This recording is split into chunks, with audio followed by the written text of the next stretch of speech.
Hello students, how are you all? I hope you all are fit and fine. Welcome to class 10. Due to COVID-19 pandemic, we are unable to join the school. But don't worry, we can start our 10th class studies at home. Today, I am going to start first lesson of your 10th science, chemical reactions and equations. In class 9, we learn about the physical change and chemical change. The change which is not permanent is called as physical change, and the change which is permanent is called as chemical change. In physical change, no new substance is formed. But in chemical change, new substance is formed with different chemical properties. In physical change, original substance can be obtained by simple physical process. But in case of chemical change, original substance cannot be obtained by physical process. Example of physical change, we can take melting of ice. Once ice get melt, we can that solid water get convert into liquid form.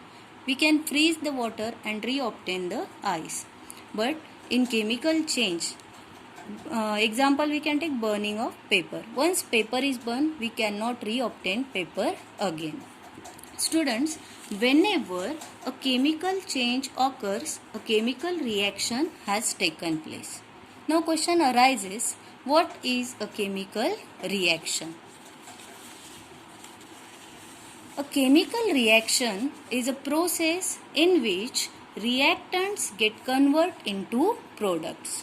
Or we can define it as a process in which new substance is formed by rearrangement of atoms present in reactants. In our surrounding, we can see many examples of chemical reaction such as milk convert into curd, rusting of iron, digestion of food, respiration. When milk left at room temperature for few hours, it get converted into curd. Here we can say milk is a reactant and curd is a product. The properties of milk is different and the properties of curd is different. Rusting of iron is also example of chemical reaction. Whenever any iron article, that may be pan, nail, exposed to humid atmosphere, that iron reacts with oxygen, moisture present in atmosphere and form a layer of iron oxide on it. We called it as a rust and the process is called as rusting of iron. Student, even digestion of food is a chemical change formed due to chemical reaction. During digestion, decomposition of food takes place and glucose is formed.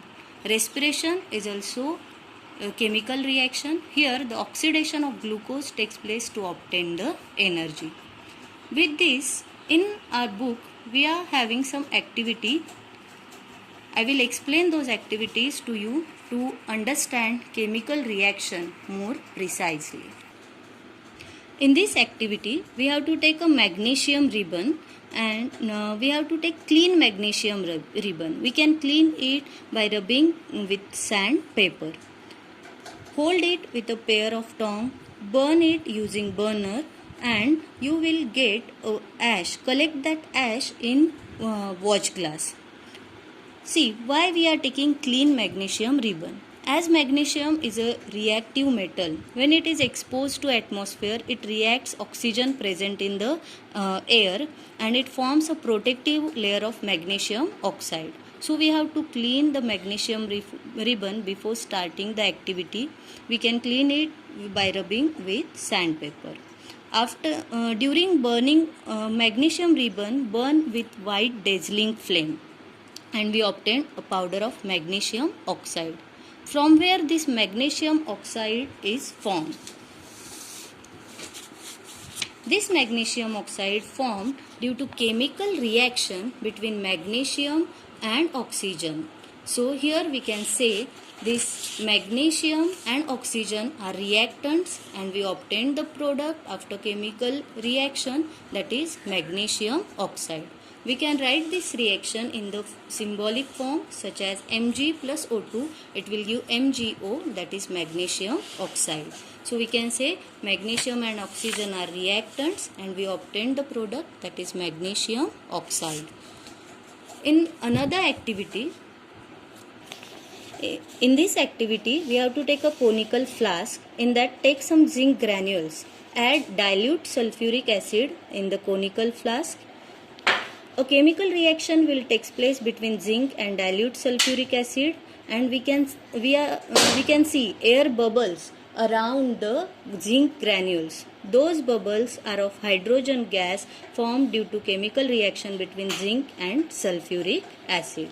We can see this reaction in the form of equation as zinc will react with dilute sulfuric acid. It will form zinc sulfate, hydrogen gas, and in this reaction heat will evolve. Energy will be released in the form of heat. So I have shown the heat by the sign of delta. So delta is the sign to show the heat in chemical reaction. Here we can symbolically write this chemical reaction as zinc plus dilute H2SO4. It will give zinc sulfate, hydrogen gas, and heat will released. So we will discuss about the endothermic and exothermic reaction. Means in some reactions heat is released and those reactions are called as exothermic reaction. So this reaction is exothermic reaction. We will discuss that topic in detail in this lesson only. In upcoming topics we will discuss it. So by these two examples we can say that the chemical reaction is a process in which new substance is formed by rearrangement of atoms present in reactants. Whatever atoms are present in the reactants, by those atoms only new product is formed by rearrangement of those atoms. And so the reactant and product are having different chemical properties. Student, I hope up to this you understand what is chemical reaction and those activities which are given in your book. Thank you. Stay home, stay safe.